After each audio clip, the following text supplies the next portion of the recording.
उस राणा जो होते हैं वो कबीर के लिए लीड लेके आते हैं कली द कार्टन की और उसके इंडिया के ऑपरेटर की। तो जो इंडिया का ऑपरेटर है उसका जो सीन दिखाया जाता है उस सीन में वो किसी से बात कर रहा होता है, वो सामने जो आवाज आ रही थी वो बिल्कुल रोबोट की टाइप से थी, जैसे एआई जनरेटेड हो ऐसा ऐसा फीलिंग आ रहा था। और वो कॉल चल ही रहा होता है तब कबीर एंट्री लेता है, उसे ब्रेक कर देता है और उससे इन्फॉर्मेशन निकलवाता है। तो वो उसे बताता है कि जो उसे चाहिए वो उसे कहाँ मिलेगा और उसके बाद वो उसका मर्डर करता है और उस जगह के लिए निकल पड़ता है। सेम टाइम ये मर्डर होने के बाद हमारे जूनियर एनटीआर आते हैं उस जगह पे इन्वेस्टिगेशन करने के लिए।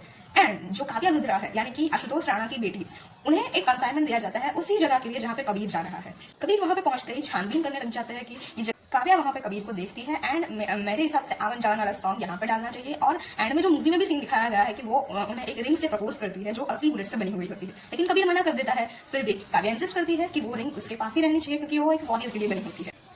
सो जूनियर एनटीआर को इन्वेस्टिगेशन करते समय उस ऑपरेटर के घर पे एक स्ट्रॉन्ग लीड मिलती है जो अभी दिखाया नहीं जाता है।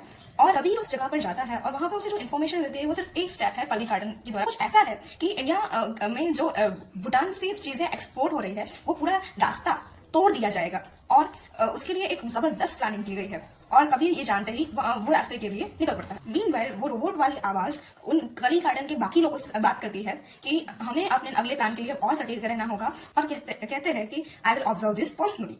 सो नाउ जो बॉम्ब ब्लास्ट होने वाला है, रास्ता टूटने वाला है, उससे 2 दिन पहले जब तैयारी हो रही थी इस चीज के लिए तभी कबीर एक साइड से आता है और जो लोग वहां पे बॉम्ब प्लांट करने की कोशिश कर रहे थे उन्हें धीरे धीरे अपने कंट्रोल में लेने की कोशिश कर रहे थे, लेकिन समहाउ वो फंस जाता है और तभी एंट्री होती है जूनियर एनटीआर की, जिन्हें उस ऑपरेटर के घर से इस बात की रीड मिली थी, इसका आइडिया आ गया था और वो आते हैं दोनों मिलकर बाकी लोगों से लड़ते हैं। लेकिन तभी एक रोबोट वाली आवाज है वो सुनाई देती है और जो कबीर की रिंग थी उसमें से 2 डार्ट्स निकलती है, जो एक कबीर को लगती है और दूसरी जूनियर एनटीआर को लगती है, जिससे दोनों इस कदर बेहोश होने लगते हैं कि वो अब लड़ नहीं सकते। और वो पीछे मुड़के देखते हैं कि ये आवाज कौन है। It was Kavya Luthra. She is the only जिन्हें जो आशुतोष राणा की भी जासूसी कर रही थी, क्योंकि उन्हें अपनी जॉब से सेटिस्फैक्शन नहीं है, मनी एंड ऑल।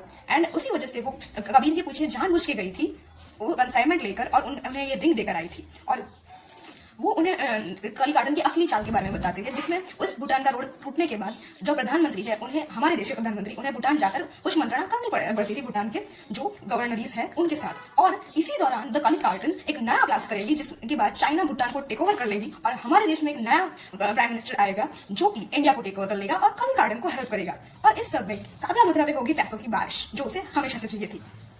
तो वो कहती है कि इसके बाद जो ये इसका आरोप है वो तुम पे लगाया जाएगा, इसलिए तुम्हें जिंदा छोड़ दिया जा रहा है। ऐसे करके दोनों को एक प्रिजनर में लिया जा रहा है। यहाँ पे आता है इंटरवल गाइस।